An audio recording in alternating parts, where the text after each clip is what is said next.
nanti di akhir zaman tuh banyak fitnah. Kata Rasulullah, yang duduk lebih baik ketimbang yang berdiri, yang berdiri lebih baik ketimbang yang jalan biasa lebih baik ketimbang yang jalan bergegas.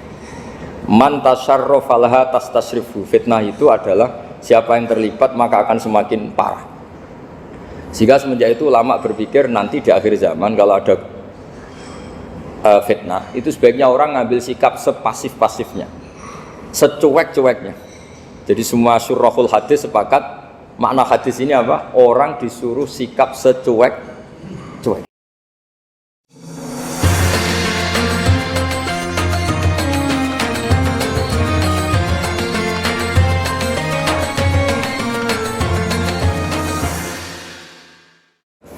Bismillahirrahmanirrahim.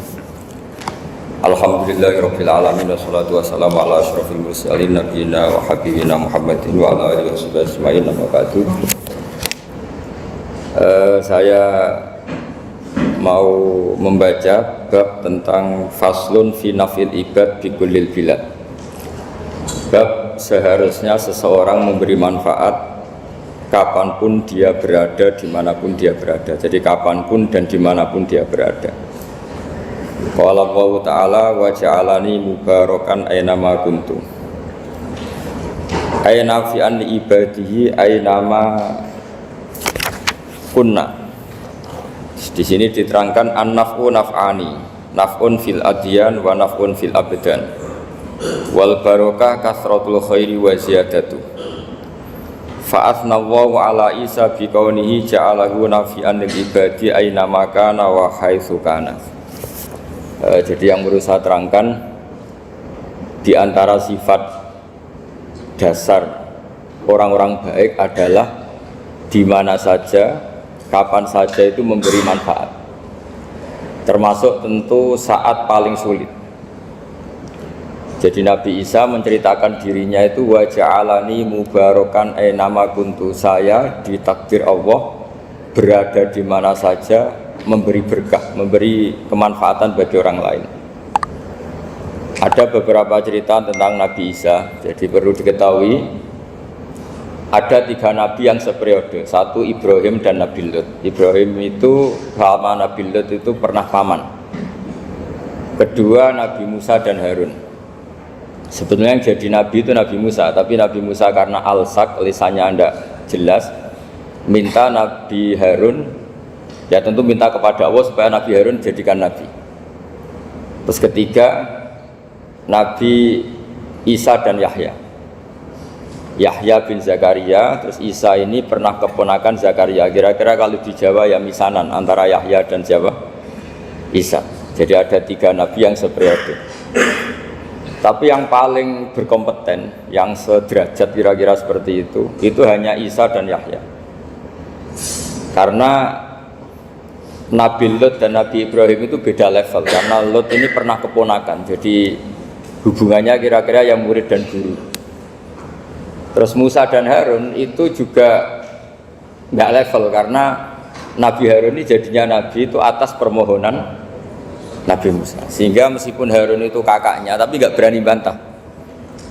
Jadi Nabi Musa itu dalam cerita, beliau itu alsak. Alsak itu lesannya agak kedal.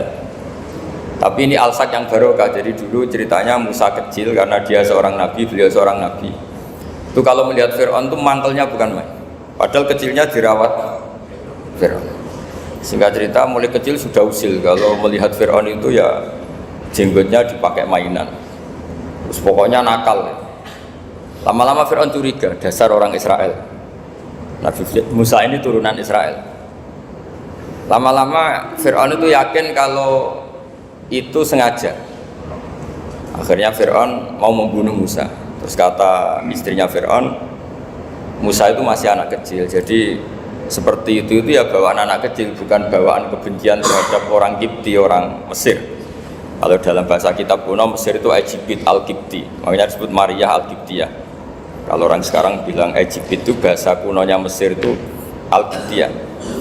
Nah, memang secara bahasa Arab Mesir itu gak mungkin, bahasa Arabnya Mesir itu gak mungkin, karena Misro itu maknanya kota. Jadi kalau kamu bilang kamu kemana, ke Misro, ke kota, lah ya kota mana, ya kota Mesir, itu bisa debat kusir.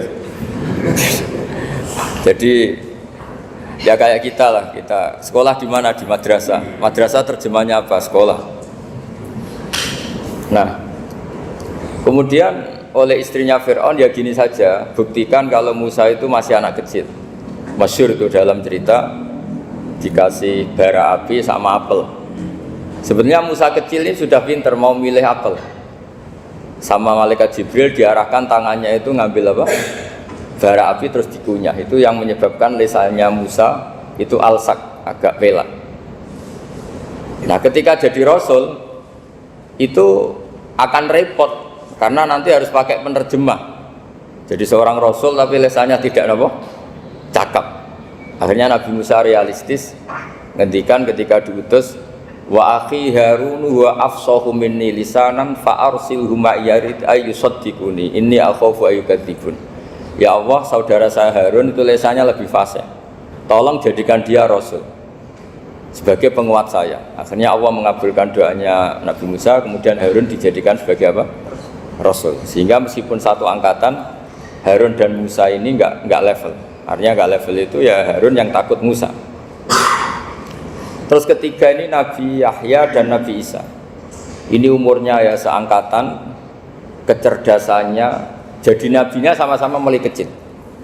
Kita tahu Nabi Yahya termasuk yang diberi khitab Allah, ya Yahya khudil kitaba biquwwah wa atainahul hukma sobiyya.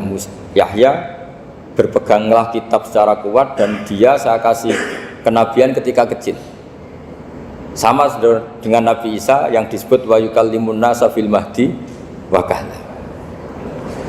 Sehingga karena selevel, dua nabi ini menjadi figur besar dalam manhaj, dalam metode dakwah. Dua, karena masih misanan tadi, kalau Jawa kira-kira mirip misanan. Dua nabi ini kalau memilih satu kampung, itu kalau Nabi Yahya itu milih kalau singgah di satu kampung, Nabi Yahya mesti tanya, orang sini yang paling soleh siapa, yang paling baik siapa. Ya terus singgah atau nginap di rumahnya orang baik tadi. Tapi kalau Nabi Isa enggak, orang sini yang nakal siapa, yang paling beling siapa. Terus Nabi Isa singgah di situ. Akhirnya ada pertanyaan dari Nabi Yahya, lima tanzilu ala syirarin nas. Kenapa kamu selalu singgah di orang-orang nakal? Syiror itu orang-orang nakal. Masyhur itu Nabi Isa menjawab, ana tabibun udawil mardo. Di mana-mana Nabi itu ibarat seorang dokter, kerjaannya tentu menyembuhkan orang-orang yang apa? Sakit. Jadi dua nabi ini sering berdebat, tentu debat yang baik, dan itu menjadi cara Jawa itu punjeri ilmu. Jadi manhaj ilmu besar antara Yahya dan Isa. Begitu juga Nabi Yahya itu kelihatan agak rileks, panik, saking takutnya sama Allah. Kalau Nabi Isa itu rileks, pokoknya kumpul orang-orang nakal itu ya rileks. Akhirnya ada dua pertanyaan sekaligus nanti jadi dua manhaj. Kenapa kamu sering masam itu, sering kalau bahasa Arab itu abasa ya. Terus yang Nabi Yahya balik bertanya, kenapa kamu sering senyum, sering tertawa? Kenapa memangnya? Terus ka'annaka ta'manu min makrillah, kamu sering senyum kayak kami sudah terbebas dari azab Allah, dari ditegur Allah, seakan-akan kamu orang paling benar yang nggak akan salah. Nabi Isa balik tanya, sama kamu sering masam, sering meru, ka'annaka taqnatu min rahmatillah, seakan-akan kamu putus asa dari rahmatnya Allah. Sehingga kemudian itu jadi manhaj besar. Kalau terlalu senyum, ya dianggap orang yang kayak nggak punya perasaan dosa. Tapi kalau terlalu masam, terlalu merenggut, seakan-akan rahmat Allah itu terbatas. Sehingga seakan-akan Allah itu rahmatnya nggak cukup lah untuk mengelola manusia ini. Sehingga itu jadi metode besar yang masyhur itu dalam sebuah hadis Nabi ngendikan, ulama ummati ka anbiya Bani Israil. Ulama umatku itu kapasitasnya atau fungsinya atau manfaatnya setingkat nabi-nabi Bani Israil. Karena ketika umat ini nggak ditunggui para nabi setelah Rasulullah SAW, itu yang nunggui hanya ulama. Tapi ulama ini sudah cukup mewakili para nabi Bani Israil. Dan banyak syurahul hadis, para penyarah hadis mensarahkan, Nabi tidak ngendikan ulama ummati kamisli seperti saya, tapi ka'ambiyai Bani Israel, bagaimana nabi-nabi Bani Israel. Nabi Bani Israel itu macam-macam, termasuk ada yang tidak nikah, yaitu yang bernama Yahya dan Isa. Delala umatnya Nabi itu ada orang alim alamah yang ilmunya melegenda, yaitu namanya Imam Nawawi, itu tidak nikah sampai kapundhut. Meskipun dalam ajaran syariatnya Nabi an-nikah sunnati, tapi selalu ada orang yang ditakdir tidak nikah karena masyhul, karena sibuk ngurus ilmu, bukan karena tidak laku. Yang jelas itu bukan karena tidak laku. Imam Nawawi itu ganteng, orangnya ya normal, tapi karena sibuk nulis, beliau sampai kapundhut itu tidak nikah. Imam Sibawai itu suka sekali sama ilmu, menjadi istri utamanya ya ilmu itu. Dia ganteng, Sibawai itu maknanya tuh apel, dia ganteng sekali, sampai banyak cewek yang seneng, akhirnya dia nikah. Tapi nggak pernah dikumpulin. Dia belajar terus. Ketika beliau ke pasar, dulu nggak ada supermarket, beli kertas, kitabnya dibakar semua sama istrinya. Dikira istrinya terus mencintai dia, malah diceraikan. Itu siapa? Imam Sibawai. Terus ada umatnya Nabi yang paling unik di dunia, mungkin Pak dosen, saya kiai pun nggak bisa niru. Itu ada orang tuh ganteng sekali, istrinya cantik sekali. Itu tahu-tahu sudah 10 tahun tidak pernah hubungan suami istri. Karena ketika si suami itu tahu istrinya cantik, itu langsung sholat sujud syukur, sholat terus, saking senengnya punya istri cantik. Yang istrinya cantik juga solihah, tahu suaminya ganteng ya terus sholat terus syukur. Itu sampai berhari, sampai bertahun-tahun. Terus ketika ketemu, cocokan, dek kita sudah nikah berapa? Terus dilihat, kayaknya sudah 10 tahun, tapi tidak pernah hubungan. Oh itu nggak kebayang, itu ganteng sama cantik. Kalau jelek sama jelek itu mungkin. Yang satu bilang naudzubillah, satu itu kan nunggu rafa saja. Ini nggak ganteng sama cantik. Nah kenapa kualitas ulamanya Rasulullah itu bisa seperti Nabi Bani Israel? Karena agama ini, umat ini sudah ada ditunggui para nabi. Jika mau tidak mau kualitas ulama, alhamdulillah barokahnya Nabi itu berkualitas kayak nabinya Bani Israel. Nah ini penting sekali saya utarakan supaya dicek saja. Kalau kita nggak percaya, dicek saja dalam hadis-hadis sahih. Misalnya begini, ketika Nabi memenangkan perang Badar, itu ada Asra Badrin, tawanan-tawanan perang Badar. Nabi suka musyawarah, suka rembukan. Ya Abu Bakrin, menurut kamu tawanan ini diapakan? Kata Abu Bakar, hum asyiratuka, mereka itu keluarga engkau, orang-orang Quraisy. Ya dibebaskan saja, pakai tebusan, nanti uang itu kita kelola supaya jadi penguat Islam, dan orang-orang ini merasa utang jasa karena harusnya dibunuh tapi kita bebaskan. Terus tanya, bagaimana kamu ya Umar, menurut kamu? Kata Umar, ini kan orang-orang yang dulu ingin bunuh kamu, yang ingin menghabisi jenengan, ingin dan sudah ngusir jenengan. Ya setelah ketangkap ya dibunuh, kok repot. Apa kata Rasulullah? Rasulullah spontan ngendikan, inna masalah kayak Abu Bakrin kama sali Ibrahim, kamu ibarat kayak Nabi Ibrahim. Izqala faman tabi'ani fa innahu minni wa man asani fa innakal ghafurur rahim. Jadi Nabi Ibrahim itu unik, melihat umat itu sesyafakoh itu. Syafakoh itu banget sayangnya. Nabi Ibrahim cara berpikir, faman tabi'ani fa innahu minni, orang yang ikut saya ya Allah pasti golongan saya, tentu layak masuk surga. Waman asoni, orang yang mendurhakai saya, fa innaka ghafurur rahim, engkau maha pengampun. Bukan yang mendurhakai langsung masuk neraka, enggak, engkau maha pengampun. Wa masaluka ya Umar kama salin Nuh, isqala rabbil la tadzar ala ardi minal kafirin dajjara. Umar, kamu mirip Nabi Nuh, inginnya semua orang kafir dihabisin. Ya masyhur kan Nabi Nuh itu enggak ingin ada orang kafir sampai ada banjir tufan. Nah kalau sampean tanya bedanya apa dengan garis keras sekarang? Bedanya ya beda sekali. Kalau Nabi Nuh benci sama orang kafir itu diserahkan yang punya, sehingga yang punya yaitu Allah yang menghukum dengan banjir bandang. Tapi kalau kita kan kadang kita bertindak sendiri, jadi potensi disalahkan. Yang jelas dalam hadis-hadis sahih, Nabi Nuh itu tidak bisa mensyafaati karena itu. Ketika diminta, ini hadis sahih, bukan ada di Bukhari, ada di Muslim. Karena biasanya kalau di kota itu ditanya, ini sahih enggak? Untungnya yang tanya kadang enggak paham, ini alhamdulillahnya. Jadi wah repot. Nabi Nuh itu diantara sebabnya enggak bisa mensyafaati adalah pernah corong Jawa maksudno kaume. Kalau dalam bahasa Arab itu da'a li Zaidin berarti mendoakan positif. Kalau da'a la Zaidin mendoakan negatif. Kalau orang Jawa itu ada doa, ada pasot. Nabi Nuh adalah orang yang pernah masotkan kaumnya. Nah, saya cerita sedikit tentang Nabi Nuh dan Nabi Ibrahim. Nabi Ibrahim dianggap tadi cerminannya Abu Bakar, dianggap niru Ibrahim, cerminannya Umar, dianggap niru Nabi siapa? Nabi Nuh. Lalu kalau sampean tanya, bedanya gimana? Begini logikanya. Andai kan kita mengkaji secara akademik begini. Ada ulama besar namanya Abdul Hasan Asyadzili, itu masyhur di Indonesia menjadi Thariqah Asyadziliyah. Terus ada seorang muridnya minta gini, ya Abdul Hasan Asyadzili, tolong saya dikasih ijazah supaya saya tidak pernah maksiat di bumi ini. Karena saya takut sama Allah, kalau saya maksiat itu merasa tidak nyaman dengan Allah.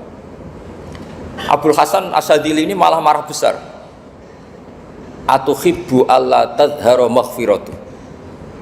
Kalau kamu tidak pernah maksiat, berarti kamu suka maghfirahnya Allah Ta'ala itu tidak kelihatan, karena nggak ada yang maksiat. Tapi bukan dukung kamu yang tidak ada, ini cerita ilmiah. Tapi kalau Said Abdul Al-Haddad itu kebalikannya. Ada orang fasik itu hidup berkeliaran, mengganggu masyarakat, ganggu ketertiban agama. Ada kiai atau siapa gitu mendoakan supaya tobat atau dikasih panjang umur supaya nanti bisa tobat. Itu beliau Said Abdul Al-Haddad marah besar. Man da'a li fasikin bil baqa faqad ahabba ayu sawahu fi ardi. Orang yang mendoakan orang fasik hidup berarti dia suka Allah dimaksiati di buminya. Jadi akhirnya jadi kutub besar, yang satu Sadziliyah, yang satu Haddadiyah. Kenapa ya? Karena tadi yang satu cerminan Nabi Isa, yang satu cerminan Nabi Yahya. Sebagaimana sabda Rasulullah tadi, ulama ummati ka anbiya'i bani Israil. Juga masyhur dalam aplikasi pengajaran juga gitu. Masyhur sekali dalam kitab-kitab diceritakan. Kalau Said Abdul Haddad, kalau ada orang sowan itu, kamu ngaji sama siapa? Sama si A. Pernah nangis gak pas ngajar? Gak pernah. Udah gak terus, gak usah diterusin ngaji orang seperti itu. Hatinya atas ya, wong ora iso nangis ya. Tapi kalau Abdul Hasan Asyadzili kebalikan. Kamu ngaji sama siapa? Sama si A. Pernah tertawa enggak kalau ngaji? Enggak pernah. Udah, enggak usah ngaji sama orang itu. Orang enggak bisa syukur. jadi itu manhaj besar.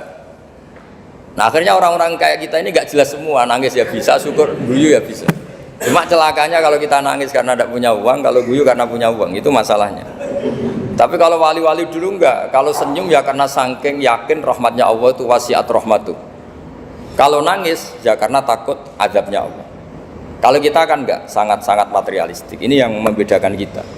Sebenarnya nangis dan senyum itu satu keharusan, karena Allah punya madharul jalal. Ketika Allah dengan sifat keagungannya, maka kita ini cara Jawa serako bersenyum. Tapi Allah itu kadang sebagai madharul jamal, adanya satu keasikan. Sehingga yang merengut itu yang salah. Makanya dalam ilmu tasawuf, kutub wali itu hanya dua. Allah dengan madharul jalal, dengan Allah yang madharul jamal. Contoh madharul jalal misalnya gini. Ketika Nabi Musa ingin melihat Allah, saking kangennya ingin melihat Allah, Rabbi arini anzur ilaik, ya Allah saya beri hak untuk melihat engkau. Allah dengan jalalnya gini, Allah itu qadim, superior. Tentu gak layak tersentuh barang hadis itu makhluk. Sehingga ketika falam mata jalla rabbuhu lil jabali ja'alahu dakka wa kharra Musa sa'iqa. Sehingga enggak levelnya, apapun hebatnya Nabi ini tetap makhluk. Sementara Allah itu qadim. Enggak kuat. Makhluk yang fana ini, yang profan ini enggak kuat.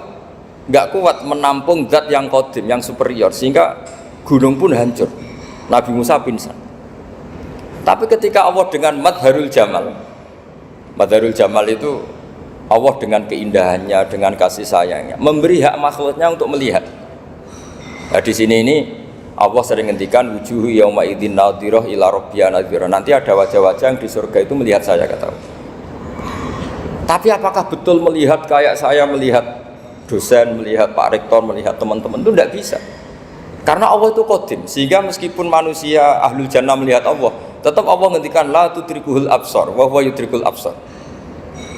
Karena Allah dibalik jamalnya ya punya jalal, dibalik jalalnya juga punya jamal. Sehingga selalu di Quran itu diulang beberapa kali supaya proporsional. Nah, kenapa ahli sunnah tetap berkeyakinan Allah bisa dilihat? Logikanya begini. Fa inna kulla maujudin yasihu ayyura. Allah itu zat sing nyata-nyata wujud dan punya eksistensi. Di mana-mana sesuatu yang wujud itu layak untuk bisa dilihat. Lalu pertanyaannya gini, kenapa kita tidak bisa melihat sekarang kok nunggu di akhirat? Karena mata kita sekarang itu profan, fana. Sementara kita setelah di surga, tubuh kita didesain abadi.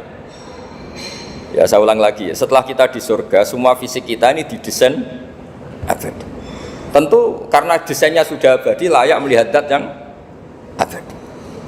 Tapi pertanyaannya, kenapa tidak bisa ikhatoh, tidak bisa melihat sampai faham, la tudrikul absar? Karena abadi kita itu diabadikan. Sebagaimana surga abadinya diabadikan, neraka diabadikan. Sementara Allah abadi dengan dirinya sendiri, yaitu Al-Qayyum, atau dalam bahasa ngajinya qiyamuhu binafsi. Nah, lalu makanya Mu'tazilah itu menentang betul kalau orang di surga bisa melihat Allah. Cara berpikir Mu'tazilah, melihat itu artinya yang dilihat ada arahnya, sementara Allah terbebas dari arah. Tapi kata ahli sunnah, cara berpikir tidak seperti itu. Melihat itu pokoknya tahu. Nah, tahu karena mata itu karena kita ditakdir tahu itu karena mata. Sebetulnya yang menjadikan tahu itu tidak mata. Ya kalau tahu ya tahu saja, bukan harus pakai mata. Itu cara berpikir ahli sunnah wal jamaah. Jadi sabri ya bocoran. Kenapa mazhab ahli sunnah itu yang dipilih oleh banyak mayoritas di dunia, jumhur itu. Ahli sunnah itu dianggap pikirannya lebih orisinal. Misalnya ahli sunnah kalau ditanya, kenapa kamu melihat? Ya melihat saja. Kenapa kamu mendengar? Ya mendengar saja. Kesannya itu tidak rasional, kayak orang yang nggak pinter itu. Tapi sebetulnya itu yang benar. Jadi cara berpikir ahli sunnah itu melihat itu menjadi tahu. Menjadi tahu itu bisa karena mendengar, bisa karena melihat, bisa karena dikasih tahu, bisa karena bersentuhan. Sebab itu di Quran itu ada ayat ala ya'lamu man khalaqa, bukankah zat yang menciptakan itu menjadi tahu. Sehingga kenapa Allah itu selalu tahu? Karena Allah yang menciptakan. Kalau kamu tahu karena mata, sekali itu jauh, maka kamu tidak melihat. Atau kamu sekarang buta, kamu tidak melihat. Atau tertutupi barang itu, maka kamu tidak melihat. Tapi kalau kamu tahu karena kamu menciptakan, maka akan melihat terus. Misalnya saya ini tukang batu. Saya ingat betul ketika saya bangun Monas, itu pulpen saya tak tanam di dalam Monas. Saya ingat betul kalau pulpen saya warnanya putih, tak tanam di Monas 2 meter dari pondasi. Setelah saya pulang ke Jogja ditanya, di dalam Monas ada apa? Ada pulpen, posisinya 2 meter dari pondasi. Kenapa saya tahu? Karena saya yang menciptakan. Nah, karena menciptakan ini sehingga tahu saya akan terus menerus. Tapi kalau tahu karena mata, sekali barang itu tertutupi, nggak tahu. Misalnya saya tahu jenengan karena dekat sekali jenengan kemana-mana, saya sudah tidak tahu. Tapi kalau saya menaruh sesuatu di tubuh Anda, sehingga kamu kemana-mana tetap tahu bahwa barang itu ada di tubuh Anda. Nanti kalau ada yang protes, tapi bisa saja Gus barang itu dicuri orang kemudian Anda tidak tahu. Yang menjadi tidak tahu karena saya sudah tidak menciptakan suasana itu. Selagi saya yang menciptakan, maka akan tahu terus. Nah, tapi karena Allah ini menciptakan semua yang ada di bumi, maka Allah tahu terus. Jika Allah tahu cara bikin kuman, terus tahu bahwa manusia itu punya kuman, kumannya punya organ, organnya juga punya kuman. Terus gak kebayang. Kamu bayangkan kayak, makanya Allah itu kalau cerita sederhana, innallaha la yastahi ayyadriba masalam ma ba'udatan fama fawqaha. Allah itu tidak malu bikin perumpamaan nyamuk, karena nyamuk itu lebih dahsyat dibanding gajah. Para pematung itu disuruh bikin gajah masih mampu, bikinkan patung gajah, mungkin masih sanggup. Tapi kalau tak suruh bikin patung nyamuk, nggak usah bikin hidup, patungnya saja sekecil itu. Padahal nyamuk kecil itu punya organ tubuh. Lalu bikinnya organ tubuh nyamuk itu kayak apa sih? Organnya punya kuman, kumannya punya organ, organnya juga punya kuman. Sehingga orang-orang alim itu baca nyamuk itu lebih jadi ayat Allah ketimbang melihat dinosaurus. Tapi sekarang orang itu nggak tertarik ceritanya. Jadi beda perasaannya orang alim sama orang awam. Kalau orang awam tuh melihat mukjizat kan yang dasar-dasar kayak dinosaurus, gajah, wow gitu. Kalau orang alim nggak, malah melihat nyamuk. Nah, kealiman seperti itu terjaga di umatnya Muhammad, di umatnya Rasulullah Muhammad SAW. Karena ketika umat ini nggak ditunggui para nabi, itu Allah menjamin Muhammad, ulama umatmu nanti punya kemampuan seperti nabi. Tentu tidak dalam keutamaan ya, keutamaan tentu nggak sekelas sama nabi. Kenapa itu terjadi? Karena tadi para nabi ini mewakili sekian karakter. Kalau kita sangat mencintai Indonesia, maka kita akan tegas siapapun yang ingin menghancurkan Indonesia. Itu kira-kira cerminan Nabi Nuh. Kalau kita sangat mencintai Allah, maka kita akan benci sebenci-bencinya sama orang yang mendurhakai Allah. Tapi masalahnya, Allah yang kita cintai itu memaklumatkan diri kalau bersifat Ghafur, pengampun. Jika kalau kita terlalu kasar, ini kan yang kita cintai bersifat Ghafur kok kita kasar. Di sini Nabi Ibrahim, beliau sangat mangkel sekali sama yang durhaka sama Allah. Tapi mau mangkel gimana? Zat yang mengajarkan itu bersifat Ghafur. Maka kita mau tidak mau, makanya ada riwayat mengatakan takhallaku bi akhlaqillah, kamu bertata krama kayak akhlaknya Allah. Akhirnya ya sudah, kita mau apa coba? Kira-kira kalau kamu mencintai seseorang, itu potensinya kan dua, protektif. Ada telepon, itu dari siapa? Cewek atau cowok? Protektif. Itu bukti cinta atau bukti suudon? Kan tidak tahu. Tapi misalnya kamu cinta perempuan terus WA-an sama lelaki gak apa-apa, jalan sama lelaki gak apa-apa, sama masa lalunya pacarnya juga gak apa-apa. Itu cinta apa pembiaran? Kan sama-sama gak jelas. Nah kira-kira mencintai Allah itu kira-kira analoginya seperti itu. Kalau yang satu protektif, Allah harus zat satu-satunya yang disembah, gak boleh didurhakai, gak boleh dikhianati kok. Sehingga ini sangat keras sekali. Nah, ini Nabi Nuh. Di sini ada Nabi Ibrahim, karena orang yang zat yang kita cintai bersifat Ghafur. Jika kalau kita terlalu tegas, beda dengan sifatnya Allah yang bersifat Ghafur. Nah umatnya Nabi seperti itu mulai dulu. Ada yang moderat, ada yang keras, ada yang setengah keras, setengah moderat. Ada yang ngambil sikap, oh urip mangan turu, ngenteni mati. Nah, itu lebih baik itu timbang punya ijtihad tapi gak jelas, mendingan. Itu ada riwayatnya, suatu saat ibadah akhir umatku terbaik adalah tidur. Maksudnya tidur itu gak ngambil sikap, masyhur itu. Saya beri riwayat yang ada di Bukhari Muslim. Satakunu fitanun al-qa'id fiha khairun nal-qa'im wal-qa'im fiha khairun nal-masi wal-masi fiha khairun nas-sa'i. Nanti di akhir zaman itu banyak fitnah, kata Rasulullah. Yang duduk lebih baik ketimbang yang berdiri, yang berdiri lebih baik ketimbang yang jalan, yang jalan biasa lebih baik ketimbang yang jalan bergegas. Man tasyarrafa laha tastasrifu. Fitnah itu adalah siapa yang terlibat maka akan semakin parah.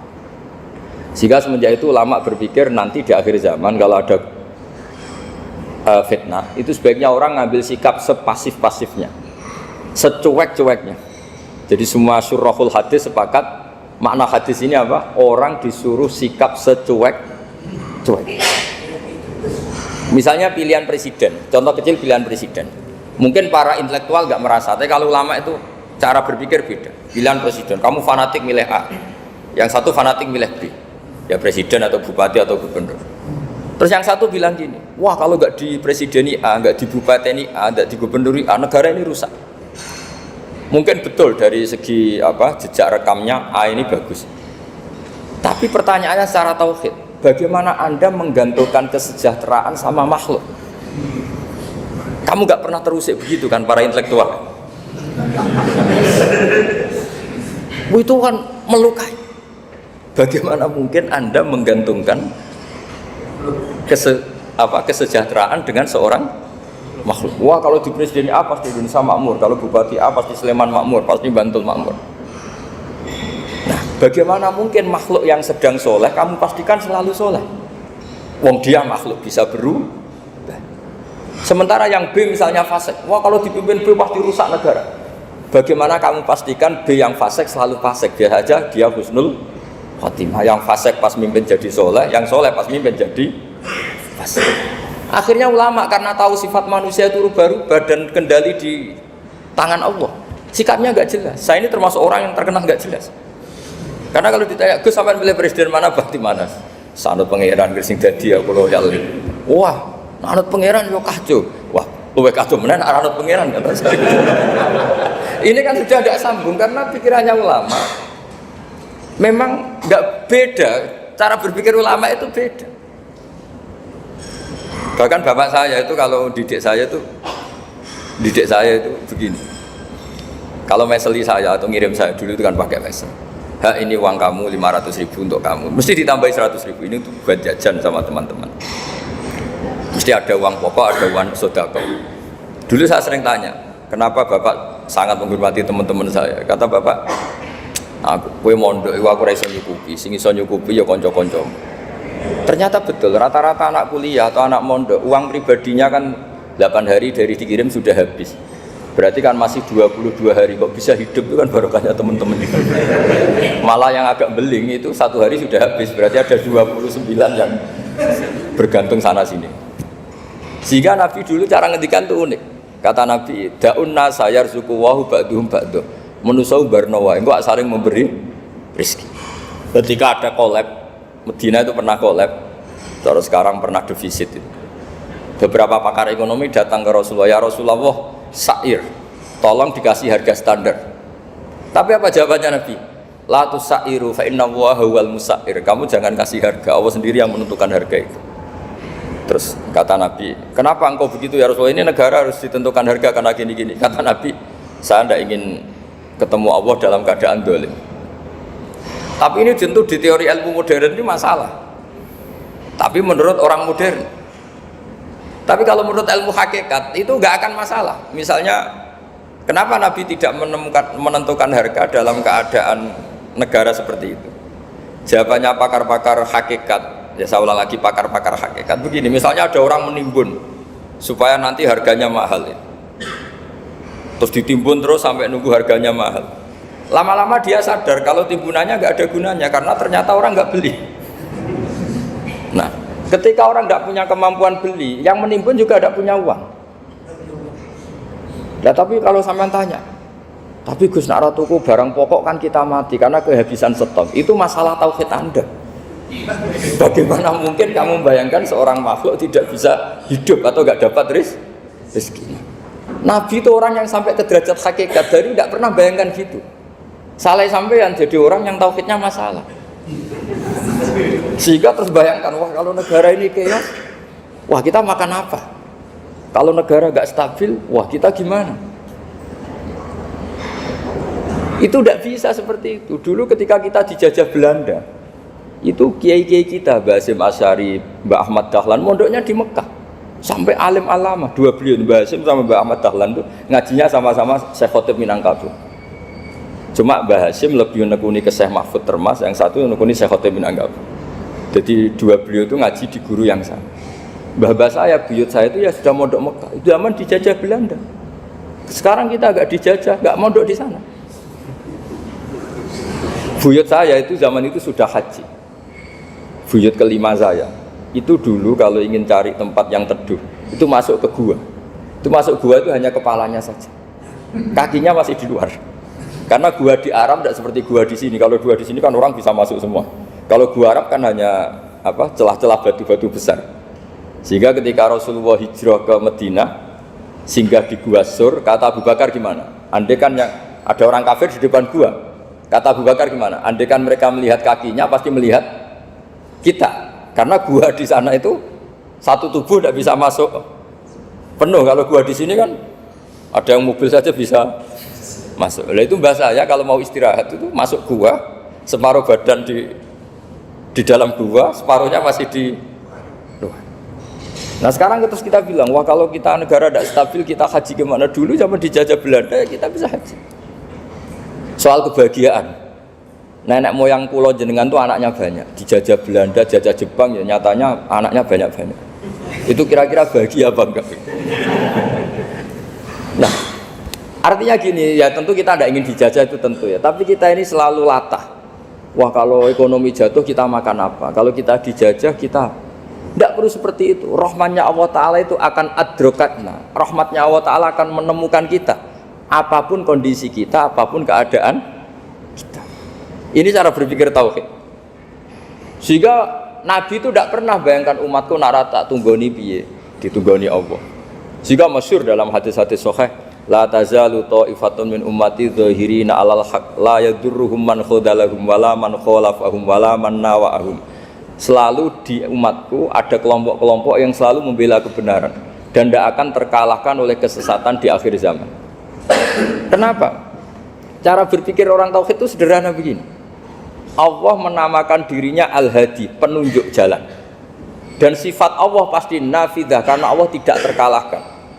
Sama seperti Allah menyifati dirinya Ar-Razzaq, Ar-Razik yang memberi rizki. Maka orang segoblok apapun, selumpuh apapun, selemah apapun tetap dapat rizki. Sama, Allah mensifati dirinya Al-Hadi, memberi petunjuk. Maka zaman serusak apapun orang tetap dapat petunjuk. Sehingga kita tidak perlu khawatir, wah nanti zaman kalau sudah rusak nasib Islam gimana? Ya coba sekarang nasib Islam gimana? Ya baik-baik saja. Dulu ditunggoni wali songo ya banyak orang Islam, sekarang nggak usah wali songo, ditunggui dosen-dosen yang ngajar aja nunggu digaji. Kiai pidato ya ada yang beri salam tempel. Itu kalau nuruti definisi ikhlas itu tidak ada yang masuk. Tapi meskipun demikian agama juga jalan. Kenapa agama ini jalan? Karena Allah Al-Hadi, penunjuk jalan. Ketika Allah mensifati dirinya penunjuk jalan dan sifatnya Allah pasti nafidah, pasti terjadi. Karena Allah tidak pernah gagal. Sehingga agama ini akan ada terus sampai akhir zaman. Coba Amerika kayak apa, Islamfobia. Di Amerika tambah lama tambah banyak Islam, Eropa juga gitu, Australia juga gitu. Andai kan nuruti teori sosial, sudah dunia sudah materialistik kayak gini, orang dohirnya itu akan meninggalkan agama. Nyatanya enggak juga. Saya pernah di Korea seminggu, itu di negara ateis. Itu TKI ke sana tuh nyari uang. Ternyata ya kepikiran bikin masjid, bikin komunitas Islam. Coba siapa yang menggerakkan hati itu? Hanya Allah Subhanahu wa ta'ala.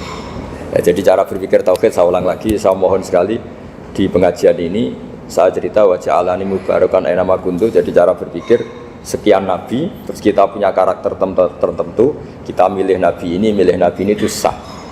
Karena ulama ummati ka ambiyai bani Israel. Ulama umatku itu ibarat kayak nabi bani Israel. Jadi ada yang milih tadi seperti Nabi Isa fokusnya ngurusi orang-orang nakal. Itu juga bagus karena di mana-mana nabi itu seperti dokter. Tapi Nabi Yahya hanya berkawan sama orang-orang soleh. Kita tahu berkawan orang fasik itu resiko ketularan. Iman pas-pasan wae kancanan wong fasik kan taqabbalallahu minna minkum gitu.